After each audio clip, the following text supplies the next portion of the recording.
I often feel that my love for Habibullah alayhi salatu wasalam is feeble and not genuine. Is what? Is feeble and not genuine. Weevil. Is feeble and not genuine. Dweeble.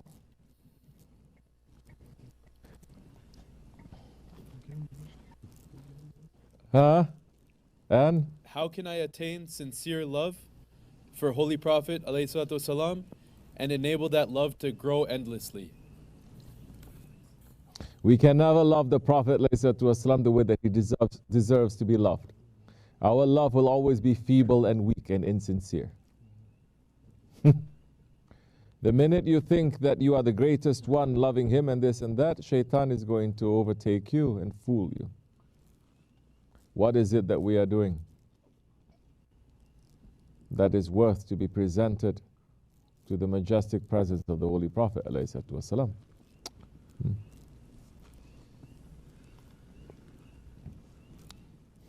What is the love to the Prophet ﷺ? Most people, if you ask them what is that love, the love is when you sing naats, you cry. Or you do zikr, you get overwhelmed, and that's you cry. Then after that, nothing. Nothing. It's so easy to do that. It's so easy to tell stories about the Prophet ﷺ to sway crowds and then to make people to cry and to be emotional. There are other Muslim groups who have been doing that for 1400 years. They bring up a subject in history, make everyone to cry, yes?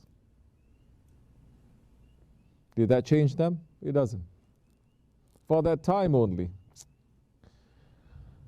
So, I'm not saying don't have nuts. I'm not saying don't have kawalis. Although in these days, it's too much of that. I'm not saying don't have ilahis. I'm not saying don't sing nasheeds and qasidas. It's okay.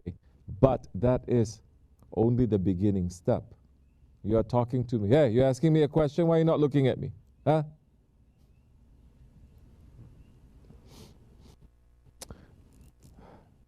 You're asking me now, how do you make your love to the Holy Prophet ﷺ sincere? How do you make your love to anything sincere? You say you love your father, your mother, your husband, your wife, your children. How do you make that sincere? What does that mean? What does that mean? You say. You say you love, let's say. Huh? You need to prove that love. What it means to prove that love? You need to give something. What? From yourself. Good. So you love the Holy Prophet ﷺ. You have the examples of 1400 years. You have the examples of the Sahabe Kiram, the Tabi'in, the Tabi'in, in how they prove their love to him. Which means there's so many different ways, right? 124,000 Sahabis, 124,000 ways to love him. But these days people are not reading up, trying to understand, trying to put into their lives these stories of the Sahabis. They rather read stories of comic book figures, celebrities, movie people, storybook people. So you're asking for genuine love of the Prophet ﷺ. The system has to change. They don't even love the heroes and the warriors of Islam. 1400 years now, in every era, there are people, there are whole empires that show their love to the Prophet ﷺ. Our people, the Muslims, looking at how the last empire of Islam, how they showed their love, that lasted over 600 years. That the conqueror of Istanbul says, I would burn all of Istanbul. This means nothing to me, he says. Ya Rasulullah, it means nothing to me. I would burn Egypt, I don't want anything if I don't get one smile from you. I just want one smile from you. Which means that everything that they're doing now is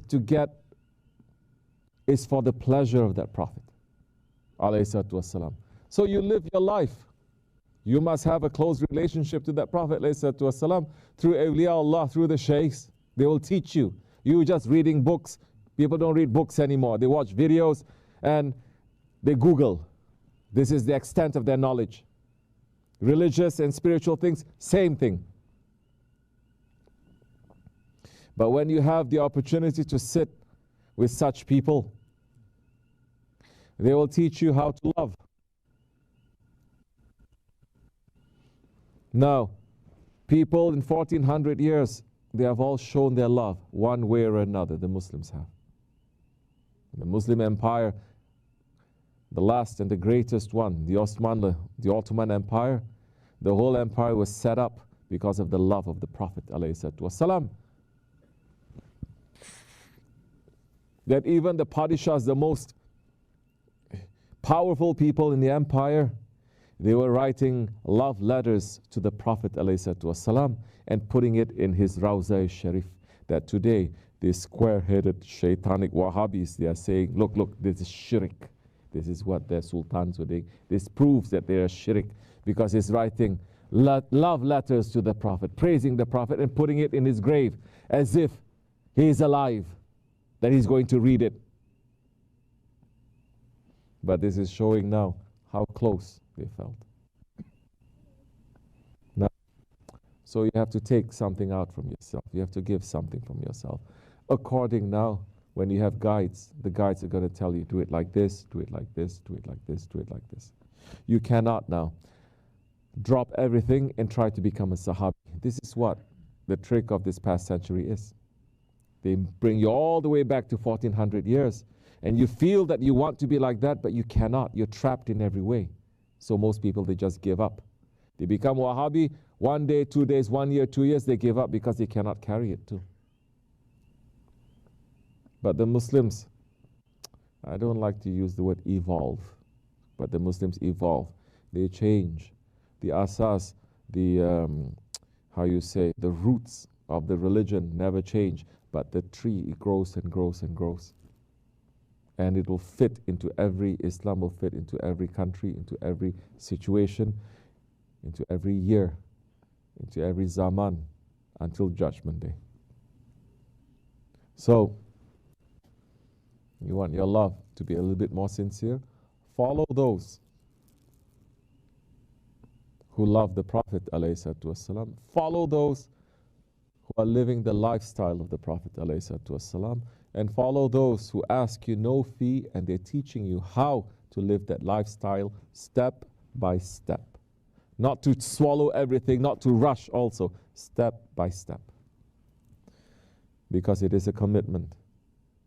But once you start doing that, you think you love the Prophet? Huh? We don't love him. He loves us. You think we love Allah subhanahu wa ta'ala? What kind of love? What good are we? Allah loves us.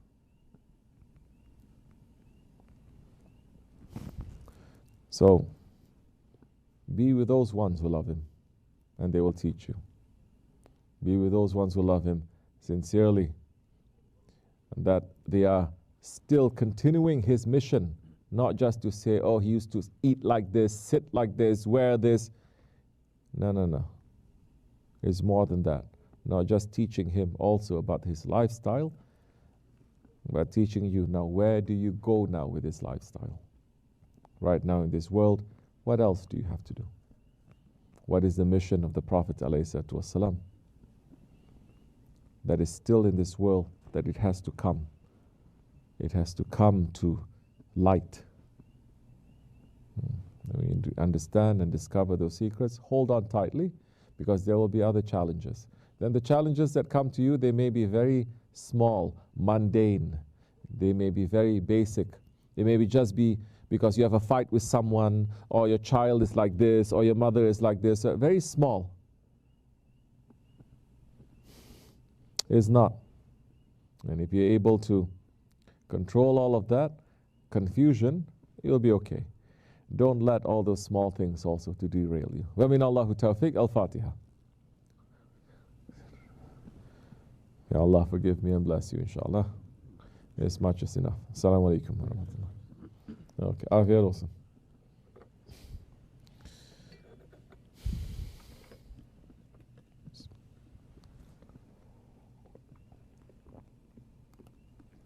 As much as enough.